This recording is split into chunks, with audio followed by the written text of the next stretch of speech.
You know, on Friday we had a broadcast, and I was looking around and I got to thinking about the program and how it's changed in the last 23 years. We've had some memorable characters on this show, and although the technology has changed and we've gone digital, students are far more literate with video technology than they used to be, you know, with social media and things like that. The one factor necessary for a great production hasn't changed. The creativity and work habits of the kids in the room is still the most important part. You might think it's easy to produce a show. The viewer, that's you, simply wants to be entertained. All you really care about are the features, the segments, you know, how many are there, how funny are they? And you simply want to be entertained. Newsflash, it's a news show. The news is still the most important part of the show, believe it or not, and funny is hard. I tell that to my students, you know, these late night TV hosts, SNL, shows like that, they employ up to a dozen writers, and even then sometimes it falls flat. So yeah, funny is hard. So what happens here from Monday to Friday?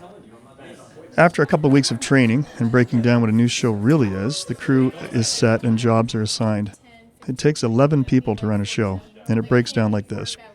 We have 2 on the news desk, Here are your end of the week announcements. a sports reporter, 2 on the cameras, we have a 3rd static camera, we have 1 person running a teleprompter, which is really important, a floor director who controls everything outside of the control room, a switcher who switches from video sources, someone to load graphics, an audio mixer who controls all the audio that goes through a show, and someone who runs pre-recorded tape from a computer, and of course, the director. The time frame for producing a show is also very short. The entire thing has to be put together in 4 days. In a perfect world, we start brainstorming on Monday for segments. This could be actual news segments, commercials, parodies, or completely original material. Once the scripts and storyboards are done, filming can begin. And that usually takes 1 to 2 days, which takes us to about Wednesday. The final editing or post-production has to be finished, previewed, and converted and put on those computers in the control room by Thursday, because we do not have time on Friday to do that kind of thing. We also have to have music and graphics loaded, birthdays loaded, and anything that we can control ahead of time on Thursday has to be finished. The one thing we can't control are the news segments that come in the day of the broadcast.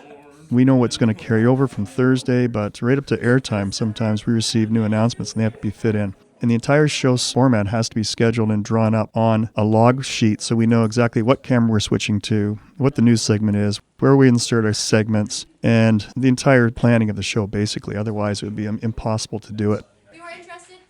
Friday is game day. The very last thing we complete on Friday is the teleprompter. All the announcements have to be loaded into the teleprompter. The video checks are done, the white balance is done, the audio checks are done, and we're just waiting to do a dry run or 2 before actual airtime.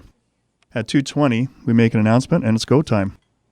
It takes a lot of organization, creativity, and hard work to pull this off each week, and criticism can be harsh from our viewing audience, and that's you.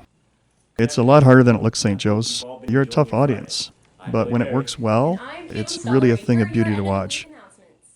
How many other classes do you get to show off all the stuff you do during the week to the entire school?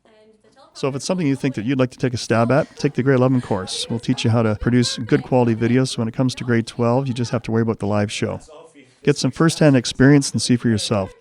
As for now, tune in each Friday and know that we're doing the very best we can to bring you the news and maybe a few laughs.